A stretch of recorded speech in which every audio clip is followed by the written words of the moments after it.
Hello বন্ধুরা, আমি সুমিত। নতুন একটা ভিডিওতে সবাইকে স্বাগত।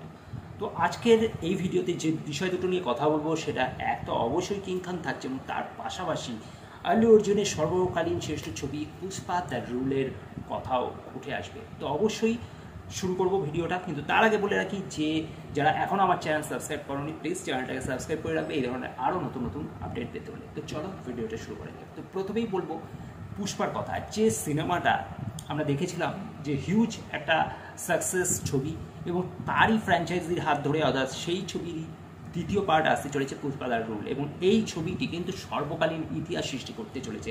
হ্যাঁ বন্ধুরা, এরকমটাই খবর উঠে আসছে। এই ছবির যে বাজেট তাকে অলরেডি রিকভার করে দিতে চলেছে ছবির রিলিজের আগেই, এমনটাই বক্স অফিস কালেকশনের কথা শোনা যাচ্ছে। তো ছবির রিলিজ হলে যে কি হবে সেটা এখন চোখ বন্ধ করে যে কেউ বলে দিতে পারে যে এই ছবি 1000 কোটি টাকা কনফার্ম ব্যবসা করতে চলেছে। তো যে খবরটা উঠে আসে সেখানে বলা হচ্ছে যে এই ছবির যে থিয়েট্রিক্যাল রাইটস সেটা কিনতে চলেছে এ ফিল্ম, এবং তারা এই ছবিটা 200 কোটি টাকায় অলরেডি কিনে নিচ্ছে। তার মানে বুঝতে পারছো যে হিউজ একটা বাজেট। এবং তার পাশাপাশি এই ছবির যে স্যাটেলাইট রাইট এবং ওটিটি রাইট, শোনা যাচ্ছে যে এই ছবির যে স্যাটেলাইট রাইট, যেটা নাকি কিনছেন তেলেগু স্টার মা বলে যে চ্যানেলটি, তারা এর স্যাটেলাইট রাইট কিনছে, কিন্তু সেটা কততে চুক্তি হয়েছে সেটা এখনও শোনা যায়নি। এর পাশাপাশি উঠে আসছে এই ছবি ওটিটিতে একটা হিস্ট্রি ক্রিয়েট করতে চলেছে, যেটা নাকি কিনছে নেটফ্লিক্স, যারা নাকি 270 কোটি টাকা দিয়ে অল টাইম ওটিটি রাইটস কিনে নিচ্ছে এই মুভির।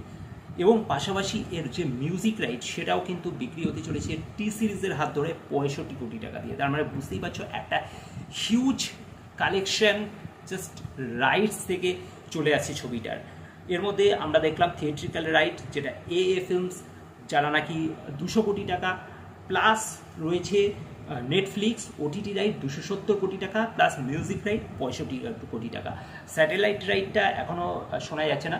তো যাই হোক, এই নিয়ে আপাতত 500 কোটি টাকা অলরেডি বক্স অফিস কালেকশন মানে বাজেট রিকভার হয়ে গেছে। এরপরে এখন ছবির রিলিজ হয়নি, এবং রিলিজ হলে যে কী হাহাকার মাচাবে সেটা তো বুঝতেই পারছো। তার মানে পুষ্পা যে বক্স অফিসে হিস্ট্রি ক্রিয়েট করবে সেটা আর বলতে অপেক্ষা রাখে না।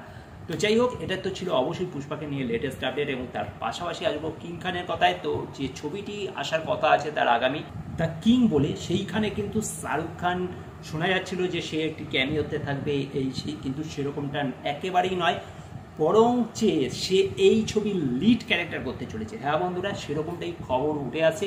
কোনো ক্যামিও ঠ্যামিও নয়, দ্য কিংয়ের লিড থাকবে কিং খান সুপারস্টার শাহরুখ খান। তো অবশ্যই সে বাদশা তো বটেই, এবং কিং খান বোধহয় একটাই বলিউডে, এবং সেই কারণে দ্য কিংয়ের মতো ছবিতে অবশ্যই আমরা তাকেই দেখতে চাইব। এবং এই ছবিটা নির্মিত হচ্ছে একটা বিগ বাজেটের ছবি, 200 কোটি টাকা দিয়ে এই ছবিটা নির্মিত হচ্ছে, এবং সেইখানে অবশ্যই কিং খান ছাড়া আর কেই বা থাকতে পারে।